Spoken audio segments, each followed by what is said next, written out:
Grabe naman yun, pinatulpo ang isang Papa Santos Matubang.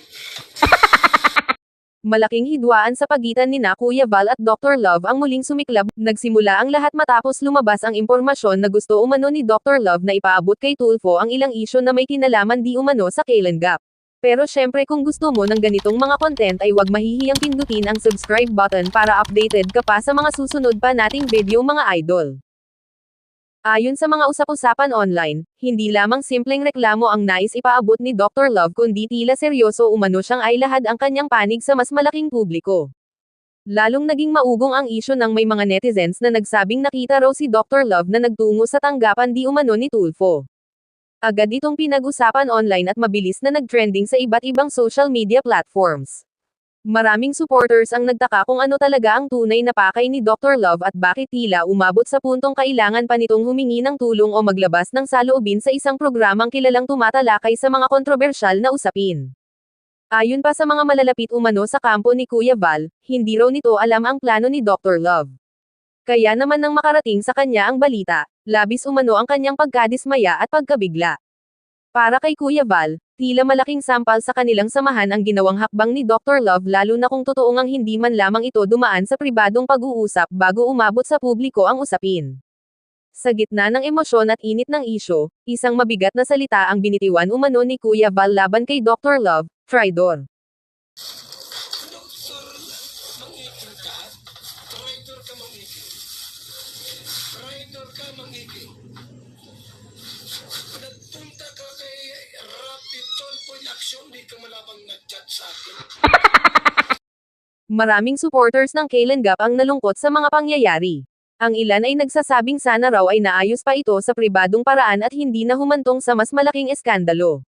May mga netizens ding nagsabi na tila nakakadismaya makita na ang mga dating magkakasama sa pagtulong ay ngayon ay nagkakanya-kanya na at naglalabasan na ng mga sama ng loob sa publiko.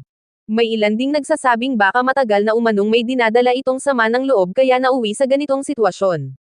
Habang lumalala ang usapin online, kapansin-pansin din ang matinding bangayan ng mga supporters ng magkabilang kampo.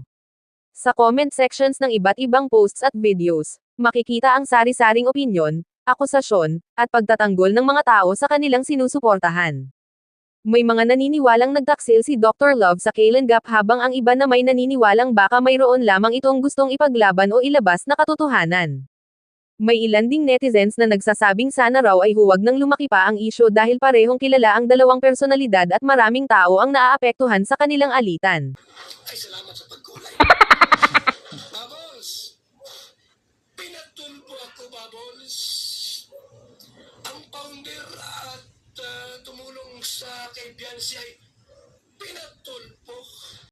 Aray ko po, di ba? Pinapaasa mo lang yung pamilya mo. Kaya wala ka ng trabaho. Loko-loko ka. Alam mo, maganda solusyon dyan. Umalis ka sa buhay nila. Tignan mo, yayaman yan. 1 linggo lang. Magiging bilyonaryo yan. Ayon sa iba, mas mabuti raw kung magkakaroon ng maayos na pag-uusap upang maiwasan ang tuluyang pagkasira ng kanilang samahan. Sa ngayon, wala pang malinaw na detalye kung ano talaga ang magiging susunod na hakbang ng bawat panig.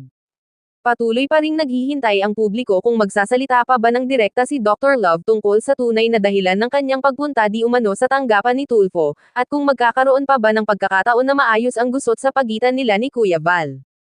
Habang wala pang pinal na pahayag mula sa magkabilang kampo, patuloy pa ring umiinit ang usapan online.